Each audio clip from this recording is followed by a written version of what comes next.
Apps آپ کو میں پڑھا رہا تھا تو اس میں ورموں کا ذکر ہے، لیکن ایک اور دوا ہے جو ایپس سے بہت ملتی ہے، وہ بھی ایک ہی پٹی میں ہے، اس کا نام ہے ایپوسائنم،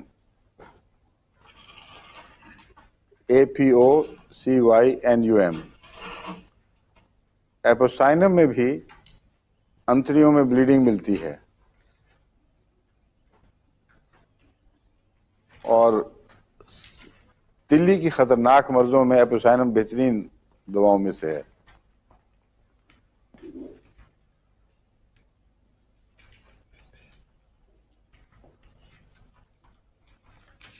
ایپوسائنم میں بھی اس کی طرح نمایاں ورمیں ہیں، جس طرح ایپس کی مثال ہو، اور بہت علامتیں آپ کو ملتی جلتی دکھائی دیں گی، لیکن ایک نمایاں فرق کرنے والی چیز ہے، ایپس میں پیاس نہیں ہوتی، جبکہ ایپوسائنم میں بہت پیاس ہوتی ہے، ناقابل برداشت پیاس ہوتی ہے۔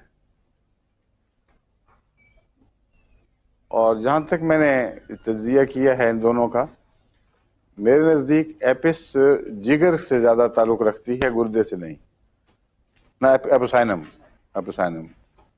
اور ایپس کا بڑا تعلق ایپوسائنم کا گردے سے ہے، لیکن جگر سے بھی کچھ ہوگا کیونکہ سپلین سے ہے۔ بہرحال اگر جگر کی خرابی ہو تو سپلین کا اس کے ساتھ تعلق ہوتا ہے، بعض دفعہ وہ سپلین میں یعنی تلی میں منتقل ہو جاتی ہے، خاص طور پر وہ جو پرانے مریض ہیں ملیریا کے، ان کا جگر بھی خراب ہوتا ہے، لیکن رفتہ رفتہ تلی اس کا زہر چوستی رہتی ہے۔ ملیریا میں جراثیم کی عادت ہے کہ وہ جگر میں اپنا اڈا بناتے ہیں، اور وہاں وہ جس طرح ڈاکو غاروں میں پناہ لیتے ہیں، ملیریا کے جراثیم جگر میں پناہ لیتے ہیں، اور جب وہ اپنا سرکل پورا کر لیتے ہیں اور اس کے جو جراثیم کے سیلز ہیں وہ ٹوٹ کر ٹاکسین پیدا کر کے بخار چڑھا دیتے ہیں، تو جو جراثیم بچتے ہیں مقابلوں کے بعد وہ واپس جگر میں جا کے بیٹھ جاتے ہیں، اور بعض دفعہ اتنا لمبا عرصہ بیٹھتے ہیں کہ سال ہا سال تک آپ سمجھتے ہیں کہ ملیریا سے میں بالکل کیور ہو چکا ہوں، کوئی اب اثر باقی نہیں۔ سرد ملکوں میں جب تھکان ہو جائے یا اچانک کوئی جسم کی طاقت میں کمی واقع ہو جائے تو ملیریا پھر حملہ آور ہو جائے گا۔ یہ وجہ یہی ہے کہ جگر کے اندر ان کا مستقل اڈا ہوتا ہے، اور جگر کے بعد نیکسٹ تلی کی باری آتی ہے، اور جب تلی ایک دفعہ پھولنی شروع ہو جائے تو یہ ملیریا کی انتہائی نقصان دہ شکل ہے۔ اس میں پھر پیٹ پھول کے سخت ہو جاتا ہے، اور عام طور پر ایسے بچے اگر جن کو دیکھیں آپ، ان کے چہرے پہ بالکل سیلو ہو جاتے ہیں، خون کا نشان مٹ جاتا ہے بالکل، اور دیکھتے ہی گھبراہٹ ہوتی ہے ایسے بچے کا رنگ، اور پیٹ پھولا ہوا ہوگا سخت، اور بہت کم ان کے بچنے کا امکان ہوتا ہے۔ ایسے موقع پر ایپوسائنم کو استعمال کرنا چاہیے اگر ورمے بھی ساتھ ہوں، لیکن پیاس کی شرط یاد رکھیں۔ ایپوسائنم کے علاوہ ایک دوا ہے جو تلی میں سب سے زیادہ اثر دکھاتی ہے، وہ ہے سیانوتھس، CEANOTHUS۔ مدر ٹنکچر میں بھی لوگ دے دیتے ہیں، مگر میں نے دیکھا چھوٹی طاقت میں بہت مفید ہے، 1x سے لے کر 6x تک۔ اگر آپ کے پاس نہ ہو ایکسس میں تو مدر ٹنکچر لے کے پاس رکھ چھوڑیں، اور جب ضرورت پڑے تو ایک قطرہ لے کر 10 قطرے پانی میں اس کو اچھی طرح شیک کر دیں تو آپ کی 1x بن جائے گی۔ اس میں سے پھر چند قطرے ایک گھونٹ پانی میں ملا کر 2-4 قطرے وہ دیں تو ایک خوراک بچے کی بن جائے گی۔ تو اس طرح اگر آپ کو یاد ہو اچھی طرح تو یہ دو دوائیں تلی کے بہت مشکل کیسز میں بھی خدا کے فضل سے ان کو آسان بنا دیتی ہیں اور شفا کا موجب بھی بنتی ہیں۔ ایپوسائنم کی علامتوں میں نے بتایا تھا، کیا بتایا تھا نمایاں؟ پیاس ہوتی ہے اور ایپس میں نہیں ہوتی. ایپس کا میں نے آپ کو بتایا تھا کہ اگر کسی بچے کا سر بڑھ رہا ہو، ہائیڈروکیفلس، اس میں چیخوں کی دوا ہے، اور لیکن میرے علم میں نہیں کہ ایپس شفا کا موجب بھی بنی ہو اس میں، کیونکہ ایپس میں کسی مرض دو پاسبلٹیز ہوا کرتی ہیں. ایک علامت ہے جو کسی خاص مرض کے وقت پیدا ہوگی اور وہ کسی اور دوا میں بھی پائی جاتی ہے، تو اس لیے اس کی طرف توجہ پھرتی ہے.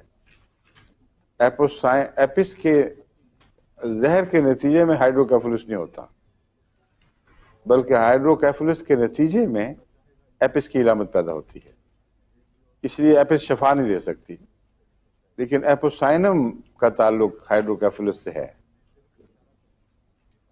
جو بھی بیماری ہائیڈروکیفلس کا موجب بنتی ہے، اس میں دو طرح کی بیماریاں ہیں جہاں تک میں نے جائزہ لیا ہے. اس میں میڈیکل سائنس کیا کہتی ہے مجھے علم نہیں، مگر میں اپنے تجربے سے جانتا ہوں کہ بعض دفعہ سوراخ جن سے دماغ کے اندر کا پانی جس میں دوڑنا چاہیے اور منتقل ہو کے نکلنا چاہیے، وہ بند ہو جاتے ہیں اور بنتے ہی نہیں. بعض دفعہ ہڈی کی گروتھ ایسی ہو جاتی ہے کہ وہ بند ہو جاتے ہیں. ایسے بچے کو ہائیڈروکیفلس ہو جائے گا. اس کے لیے سلیشیا کے بغیر گزارا نہیں ہے، جو مرضی کر لیں، سلیشیا لازم چاہیے. بعض لوگوں کو، بچوں کو بیماری ہوتی ہے جس سے دماغ کے پردوں میں سے پانی رستا ہے اور وہ پانی رس کر سر کو پھلاتا جاتا ہے، اور اس کی رفتار ایسی ہے کہ اس رفتار سے نکل نہیں سکتا. پھر ہو سکتا ہے بلاکڈ بھی ہو جاتا ہو. جہاں دماغ کے پردوں کا پانی اپنی ذات میں خود ذمہ دار ہے اور ان کی خرابی کی وجہ سے بڑھ رہا ہے، وہاں ایپوسائنم دوا ہے. اس لیے سلیشیا اور ایپوسائنم کی جو بنیادی وجوہات ہیں ان کا فرق پیش نظر رکھنا چاہیے. آج میرا خیال ہے ہماری ایک پرانی طالب علم نہیں آئی ہوئی، چیری بیگم کہاں گئی؟ نہیں نہ آئی آج. ہاں، ایپوسائنم اور ایپس کا فرق اچھی طرح یاد رکھ لیا ہے. کیا کیا باتیں بتائی ہیں؟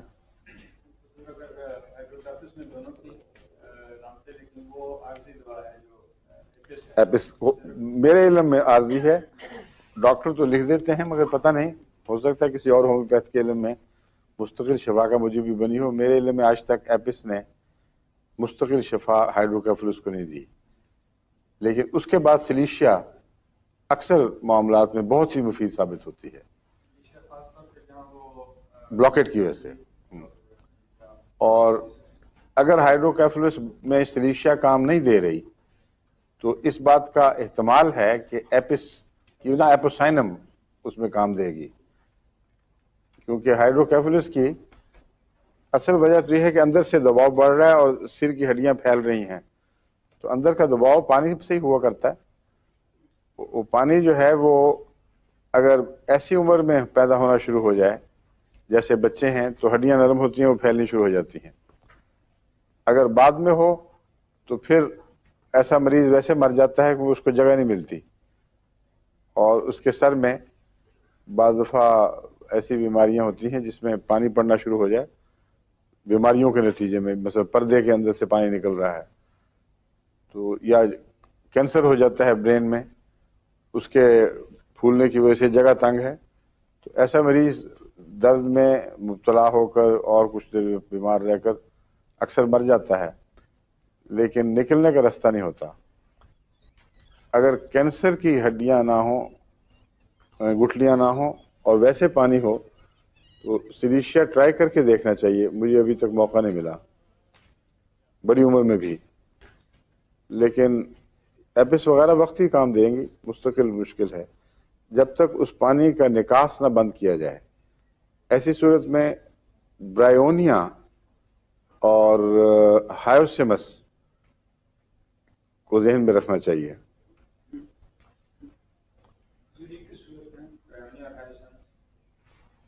جو سیرس میمبرینز ہیں دماغ کے پردے، ان سے اگر پانی رس رہا ہے کسی وجہ سے اور بڑی عمر کا انسان ہے تو اس کو ہائیڈروکیفلس تو نہیں ہو سکتا، کیونکہ وہ انکیسمنٹ بڑی اسٹرانگ اور ایک قسم کی ہارڈ سیمنٹ میں وہ جکڑا گیا ہے۔ اس صورت میں وہ تکلیف ہوگی صرف، اور پہلی علامتیں تکلیف کی یہ چیخیں نہیں ہیں بلکہ پاگل پن سی ہیں، ہذیان ہے، سوتے میں شدید بے چینی اور انسان بکتا ہے، بظاہر سوتے میں مگر چین نہیں آتا، اور یہی بیماری پھر موت کا سبب بن جاتی ہے۔ ایسی صورت میں وہ دوائیں استعمال ہوں گی جن کا براہ راست پردوں اور ان کے پانی نکلنے سے تعلق ہے۔ ان میں چوٹی کی دوائیں برائونیا ہیں، سلفر ہے، اور ہائیوسمس بھی مفید ہے اس میں، اور ایک اور وہ اور دوسری چیز میں دیا کرتے تھے، سٹیمونیم کے متعلق بھی امکان ہے کہ وہ بھی اس میں کام آئے۔ پانی نکل رہا، ہاں ایپوسائنم کا متعلق میں نے بتایا تھا نا، ہائیڈروکیفلس میں دیکھیے، مگر میں نے کبھی اس کو اس میں استعمال نہیں کیا۔ ایپوسائنم کی بعض خاص علامتیں ہیں جو اکثر ان مریضوں میں نہیں پائی جاتی۔ ایپوسائنم کی علامت یہ ہے کہ پھلپھلی ورمیں ساتھ ہوں اور شدید پیاس ہو، تو پھر تو ظاہر بات ہے کہ ایپوسائنم آپ کے ذہن میں آنی ہے، لیکن بالعموم ٹائیفائڈ وغیرہ کے بعد یا بعض دوسرے بخاروں میں یہ کیفیت پیدا ہو جاتی ہیں، اور اس وقت ایپوسائنم کی علامتیں نہیں پیدا ہوتی۔ شاید کبھی ہو جائے تو مجھے علم نہیں، لیکن میرے پاس جو مریض آتے رہے ہیں ان میں ایپوسائنم کی علامتیں مجھے یاد نہیں، لیکن برائونیا، سلفر وغیرہ یہ ضرور فائدہ دیتی ہیں اللہ کے فضل سے۔ اگر پیاس بہت ہو اور برائونیا کی دوسری علامتیں پائی جائیں، خشکی، کانسٹیپیشن وغیرہ، اور جسم ٹھنڈا ہو گرم نہ ہو، تو برائونیا کا خیال پہلے آنا چاہیے۔ اور اگر جسم گرم ہو، ہاتھ پاؤں میں جلتے ہوں، اور پھر یہ علامتیں ذہنی اس کی ہذیان وغیرہ کی پائی جائیں، تو سلفر اس میں بہترین ہے۔ سلفر پلوریسی کی چوٹی کی دواؤں میں سے ہے۔ سلفر میں ذات جم جس کو کہتے ہیں نا، ایک طرف پانی پڑ جاتا ہے اور اس کی وجہ سے پہلو میں دردیں اٹھتی ہیں، اس کی کئی دوائیں ہیں لیکن سلفر ان میں سے ایک بہت ہی اکثر استعمال ہونے، زیادہ تر استعمال ہونے والی دوا ہے۔ ذیابیطس میں جو دو علامتیں ہوتی ہیں، کس میں؟ ذیابیطس میں، ہاں اس میں ایک تو منہ خشک ہوتا ہے لیکن پیاس زیادہ لگتی ہے اور پیشاب زیادہ آتا ہے، تو اس میں ایپوسائنم سے تعلق رکھتا ہے اس کا؟ جلسیمیم تو نہیں فائدہ دے سکتی؟ کہیں اتفاق سے ہو، لیکن جلسیمیم اس کی دوا نہیں ہے۔ ایپوسائنم پاسبل ہے کیونکہ اس کا جگر سے تعلق ہے نا۔ میں نے بتایا تھا کہ ویسے تو زیادہ اس کا گردے سے تعلق نظر آتا ہے، نہ جگر سے ایپوسائنم، ایپس کا میں نے بتایا تھا گردے سے زیادہ تعلق ہے، تو اس کا تلی سے بھی تعلق ہے بہت۔ ایپوسائنم پاسبل ہے، میں نے کبھی استعمال نہیں کی لیکن ممکن ہے۔ اور آپ نے بتایا جو علامت کا کمپلیکس ہے وہ شوگر سے ملتا ہے، میں کہا آئندہ استعمال کر کے دیکھیں شوگر کے مریضوں کو، ٹھیک ہے۔